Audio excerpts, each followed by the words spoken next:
Good evening, and I would like to welcome you to our webinar, Inclusive Service Delivery, which is about the CMS definition of home and community-based services and Nebraska's state transition plan. I'm Julie Gilmore. I currently work in special projects with the Division of Medicaid and Long-Term Care and will be serving as the interim administrator over long-term services and supports beginning next week. Also joining me is Courtney Miller, the director of the Division of Developmental Disabilities. This is the 8th of 8 meetings that we have had with stakeholders across the state to gather input on the state's transition plan. We have received many comments through these meetings as well as by phone, by email and letters, and we will be using the comments provided and incorporating them into the plan that we will submit to CMS at the end of May. During the presentation tonight, I'd like to invite you to email any questions that you have that come up throughout the presentation to the email box on your screen, dhhs.hcbspubliccomments@nebraska.gov. And at the end of the presentation, we will review questions and answer them for you. If you have any problems throughout the webinar, I would also like to share with you a phone number that you can call, which is 402-470-6541 for assistance with any technical difficulties. Hopefully they will not arrive, but if they do. Or you may email NET_NVCN@netad.unl.edu.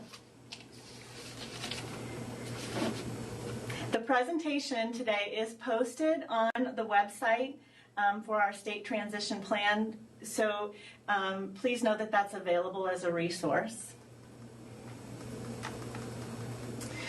Before I talk about the state's transition plan, I would like to set some context by sharing with you some of the governor's priorities.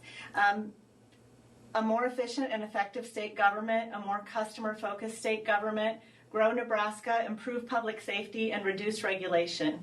We are working through all of our efforts with Medicaid to create a more customer-focused state government, and as we approach the state transition plan, we'll be in keeping with these priorities. There's several accomplishments of DHHS on the slide that you have before you. I will not read all of those to you. Some that we're particularly proud of with the Division of Medicaid and Long-Term Care is that our wait times for Medicaid calls to Access Nebraska are now less than 4 minutes on average. The U.S. Department of Justice has ended its oversight of Beatrice State Developmental Center, and there are several other accomplishments I'd encourage you to review. Looking ahead, DHHS has set several priorities. For example, Heritage Health Medicaid Managed Care is integrating physical and behavioral health care and pharmacy services for Medicaid clients. And long-term services and supports redesign is looking at how we deliver all of our long-term services and supports in the state and how we can utilize best practices from other states. As part of that effort, we will have rounds of stakeholder engagement throughout the state near the end of the summer. So more information about that is also available on DHHS's website.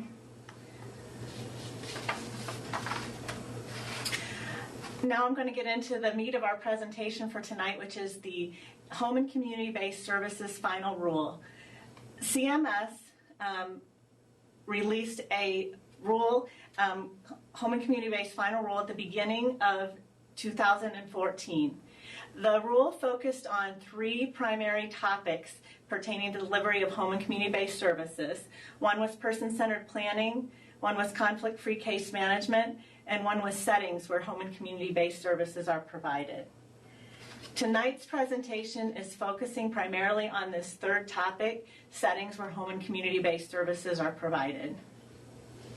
In a nutshell, individuals receiving long-term services and supports under home and community-based programs must have access to the full benefits of community living. States are required, as part of the final rule, to determine if their services and supports and settings match qualities that CMS has defined. And this is what state staff in the Division of Medicaid and Long-Term Care and Division of Developmental Disabilities have been working on for quite some time and have resulted in our state transition plan. A beginning approach that CMS has asked of states is to review the systems and processes which support delivery of long-term services and supports, or specifically home and community-based waiver services, to make sure that they are supportive of the requirements of the CMS final rule. So state staff, with the assistance of a consultant, has reviewed regulations and statutes and processes that we use to monitor service delivery to make sure that it is in keeping with the requirements of the rule. And we've included that in our state transition plan and identified any areas that we think we need to update and change those processes and regulations. In addition to doing an assessment of our processes and systems that govern our oversight of the delivery of home and community-based services, CMS has also established some specific characteristics for home and community-based settings. It's not based solely on a setting's location, geography, or physical characteristics. It's based upon certain qualities that CMS has defined, and there are 5 core qualities that apply to all settings and 5 additional qualities that apply to settings that are provider-owned or controlled. The following slides will review home and community-based services characteristics, and here's a short overview of those.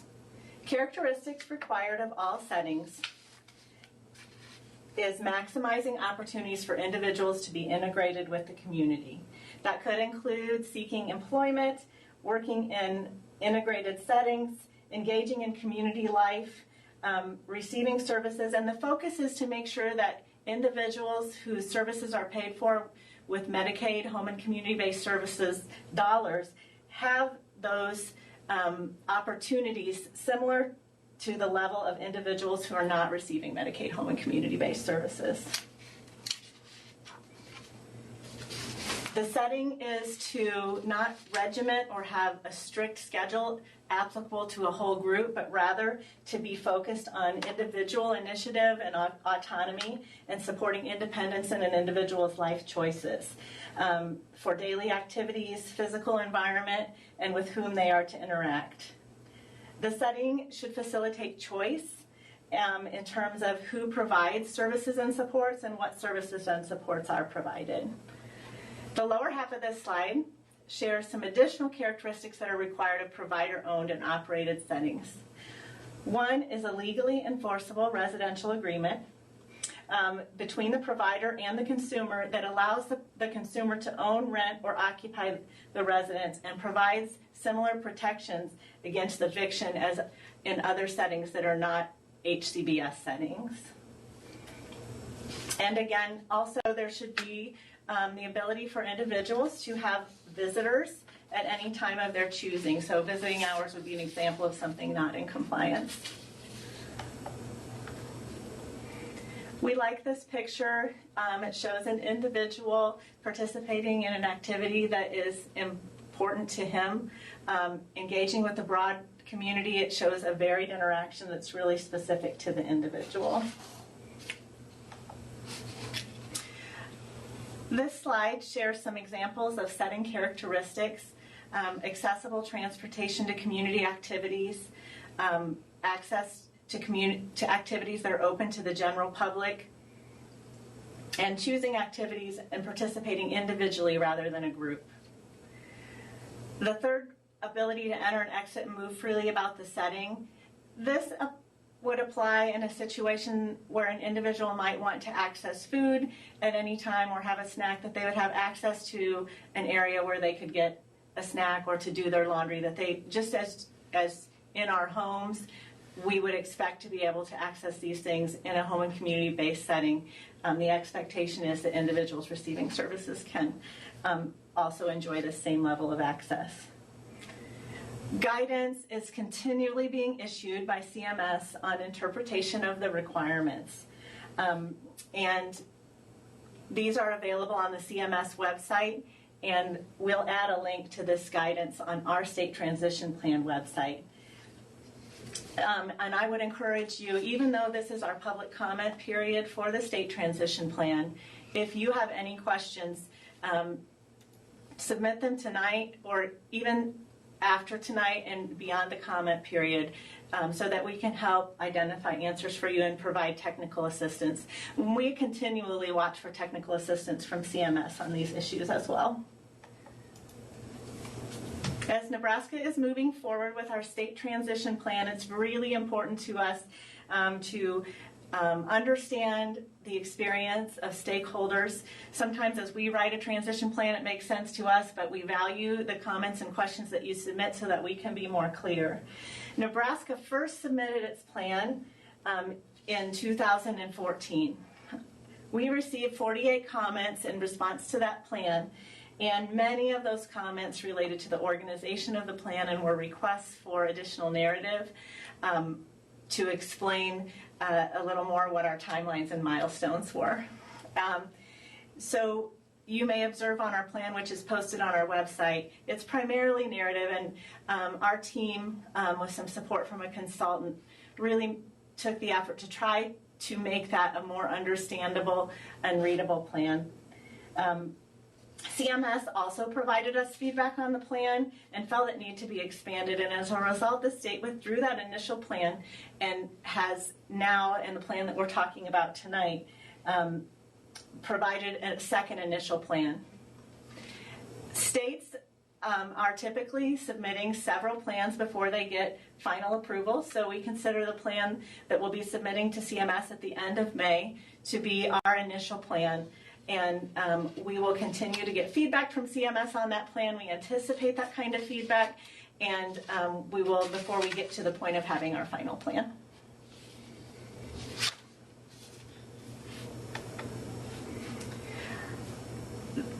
These are Nebraska's home and community-based services that are affected by the final rule. While the settings qualities are valued, independence, autonomy, and choice in programs beyond those that are funded by the 1915C waivers, and they are still important to the divisions, the requirement for our transition plan for the final rule is in Nebraska only applicable to its 1915C waivers. These are Nebraska's Medicaid waivers, aged and disabled waiver, traumatic brain injury waiver, and the 3 developmental disabilities waivers listed here.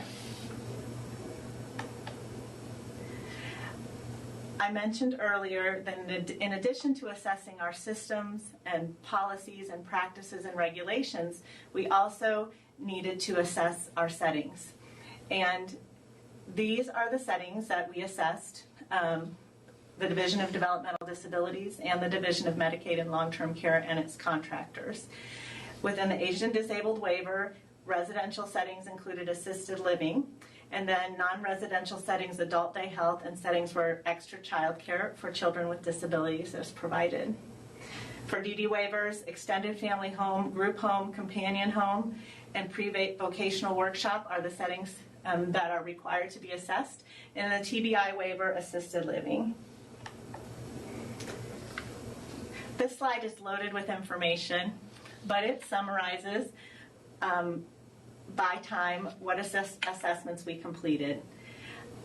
A great deal of assessments were completed in January of 2015. For the DD waiver, residential providers completed self-assessments, and the Division of Medicaid and Long-Term Care contracted with area agencies on aging to complete on-site interviews to assess its residential settings. Then, just recently, first quarter of this calendar year, the Division of Developmental Disability Services coordinators assessed a sample of residential and non-residential settings, and the contracted area agencies on aging and resource development staff completed assessments of some additional settings within the aged and disabled and TBI waiver. The assessment tools were developed based on the 10 qualities for home and community-based services that we reviewed earlier. So the topics covered matched up with those qualities, and then our surveys utilized some exploratory questions that were provided to us by CMS to include in those settings assessments so that we are in keeping with CMS's guidance. To view any of the assessment tools and guidance for them, and there will be a website address at the end of the presentation. The Home and Community-Based Services website has those available. Nebraska Settings Assessment. So, and this is one of the areas that we got so far in this comment period the most comments about. CMS has defined a required way that settings must be categorized. Settings that are identified as fully compliant, they're already there. It looks like assessments, whether they be self-assessments or done by state staff or contractors, indicate that they are in compliance with the requirements. Some sites may be not fully compliant with the requirements currently, but maybe with changes. This is probably where we've had the most misunderstanding that has become apparent through the comments that we've received. The state really believes that most, if not all, of its settings that desire to be compliant with the home and community-based settings rule can be, including settings that are identified as presumed institutional. So presumed institutional has been, I'll make an attempt to explain to you a little bit more what that is. CMS has identified criteria for settings that CMS believes may be more likely to have qualities of institutional life versus the qualities of home and community-based services. And the CMS criteria for that are settings in a public or private facility providing inpatient treatment, settings on the grounds of or adjacent to a public institution, and settings with the effect of isolating individuals. When you look at this list of categories, it looks like they're mutually exclusive and that someone who is meeting CMS criteria for presumed institutional can't also be fully compliant or transitioning to compliance. It's possible that a setting could be transitioning to compliance but still meet CMS's criteria for being presumed institutional. Based on our initial assessment results, this is how categories, or how our settings were categorized in our initial plan. And you can see that the majority of settings within the aged and disabled and TBI waiver are fully compliant according to the assessment. In our presumed institutional category, many, if not most of these settings may also be fully compliant or maybe with modifications, but they're counted only in one category. Within the DD waivers, you can see that all of the settings that were assessed so far in the samples assessed are either fully compliant or maybe with modifications. And if individual settings who may be watching, providers of settings may be watching and have questions or need clarification, we would be glad to provide those. We recently notified settings that were assessed which category that they fell in. So what happens next? Well, first we're going to compile all the public comments that we've received. And the public comment period ends next Monday, May 2nd, and so we'll be utilizing the feedback that we've got to make some adjustments in our plan. And we will provide some summaries of what the adjustments are as we review that as a team. Providers who need to make changes will be asked to send remediation plans. An approach that we're taking based on the feedback we've gotten so far is to slow down our timeline a little bit. In our initial plan, we indicated that we would be asking even late this spring to have remediation plans submitted. As we review our timeline, we're going to be pushing some of those dates back a little bit for the remediation plans. The Division of Developmental Disabilities will conduct some additional assessments of its pre-vocational settings. And throughout the process, both divisions within DHHS, both Medicaid and the Division of Developmental Disabilities, are planning to make technical assistance available on our website. Documents provided by CMS, as well as our own frequently asked questions documents. And as we proceed through our plan, we'll be identifying and clarifying what additional process is required for providers who do meet CMS's criteria for presumed institutional. Our goal is to support our providers through the process, provide technical assistance, and support them to make progress for compliance, which is required by March of 2019. Here is an overview of CMS's requirements for the settings that do meet their criteria for being presumptively institutional. And they will be asked to submit some evidence to focus on how the setting is integrated in and supports access to the greater community. And again, we'll provide some more technical assistance on what is expected in this package. And again, with our timeline, this will be information that we'll be providing more technical guidance on probably near the end of the summer, throughout the middle to the end of the summer.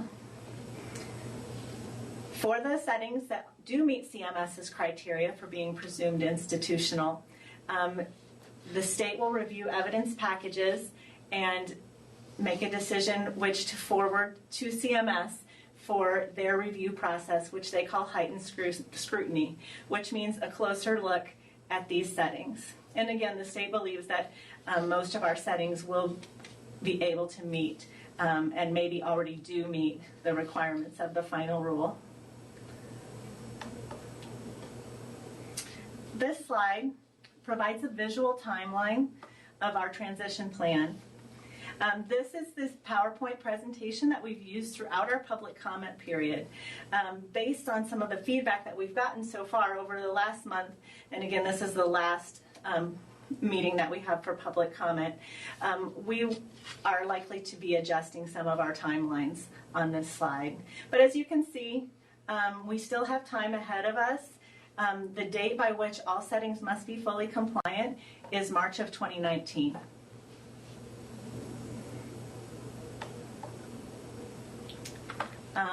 We are very interested in working with individuals, families, providers, and partners, supporting providers, supporting individuals, and ensuring that all of our settings can be in compliance by March of 2019. Those who we have reported as cannot be compliant primarily are those who have opted not to become compliant.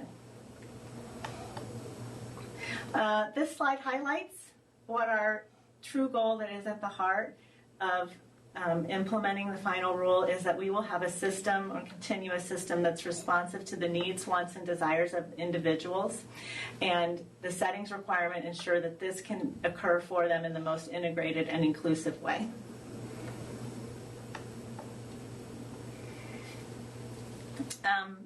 Again, here is an email address where anyone participating is welcome to send any questions that they have now. Also, here are the telephone numbers for staff within the divisions of Medicaid and long-term care and developmental disabilities for any questions. Comments may also be mailed to the mailing address at the end of the screen.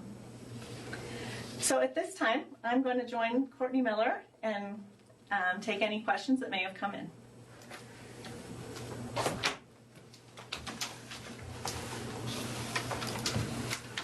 We don't have any questions. Okay. Well, do you want to add any comments, Courtney? I do not. I think you covered it well. Okay. All right. Well, thank you to NET, and thank you for your participation or for viewing the webinar.